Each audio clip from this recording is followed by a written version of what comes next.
Hello, my name is Ava Foster. I am the Digital Content Coordinator for Quicc, and today we are going to talk about meaningful content. Sometimes it's okay to put out a little silly video that makes people laugh. That is meaningful too. Today though, we're going to talk about something a little bit, I guess, deeper, especially when it comes to videos like the videos I make. I work for Quicc, I talk about Quicc, I promote Quicc, I'm a social media manager, so it's a little bit of a different, story. So first off, I'm going to talk about probably the most important thing on this list, if I do not say so myself, captions. Captions are very, very important. Before we get into the specifics, let's talk about the two types we have. We have closed captions and we have open captions. Before I go into what each of those things are, we're going to talk about the similarities of both of them. So, both open and closed captions help you connect with your audience. I'll get into the accessibility factor here in a second, but when you have captions, especially when you have someone like me who talks very, very fast, and sometimes I roll over my words a little bit. I try not to do that for these videos, but sometimes it happens. It's very important for someone who is watching your video to be able to read what you say, as well as see and hear what you say. This just brings a little bit more cohesion to your videos, and it kind of ties everything together really nicely. So the second aspect is obviously the accessibility aspect of captions. Captions are so important for so many reasons, but like I said, a big part of it is accessibility. It is very important for everyone to have equal access to your content. Not only does it allow people who maybe are hard of hearing or can't hear at all to watch your videos in the first place and enjoy them, but it gives you access to a broader audience. And who doesn't want that? We want everyone to be able to share what we create and have a good time.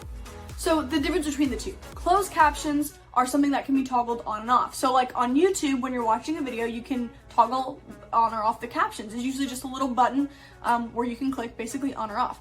The problem with these is that they sometimes are auto-generated and not very accurate. And like I said, when it comes to the accessibility aspect of it, that's not really the point. The point is equal access and fair access for everybody, not great access for one group of people and subpar access for the other. It's not an ideal situation. With open captions, however, they come with your video. And so wherever your videos go, that caption goes. And the greatest thing of all is if you use a company like Quicc, for example, you get to edit those captions yourself. So Quicc will caption the video for you, it will transcribe it, and then you can go in just like a Word document and you can change up everything that you need to do. And it gives you the freedom to make sure those captions are correct. So I'm gonna hop off my soapbox there for a second, and I'm gonna talk about a few more aspects of it. So another big aspect of meaningful content, creating meaningful content, is the editing. So you can use software like Canva, for example. Quicc is in the Canva App Store, so we're just gonna give them a little shout out. I also use Canva almost every single time I post something online for Quicc. So within Canva, you can do really amazing things. For example, which is leading into my next little sub point here, is putting music behind your videos. Now, music will set the tone, it can make a video happy, it can make you feel happy, it can make you feel sad, it can make you feel mysterious and suspenseful, and that's all based on, obviously, the tone of your voice and the background music you have. It can make a huge difference and kind of fill the dead space in between your sentences or when you're thinking or something. So my next point is, I guess, all-encompassing of the content of the whole video, but you kind of want to treat it like a rhetoric essay. So if you ever took AP English in high school, I was one of those people, you know what a rhetoric essay is like, especially what it's like to read and write one.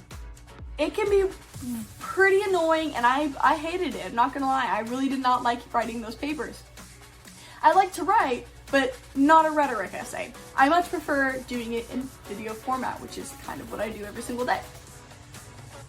So a good example of this, I guess, for example, in rhetoric essays, you want to use things to back up what you're saying. You can't just make a claim and not support that claim. That would get you a solid 1 on that paper. No, we don't want the 1s, we want the 5s.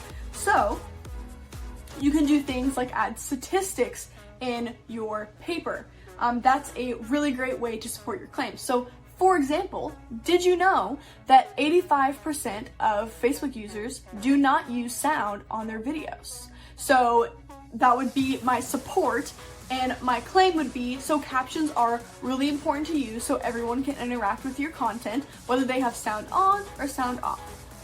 And then from there you could go in and explain more of, you know, how it can capture the watcher's attention and everything like that, but that's just a mini example. So moral of the story, support your claim.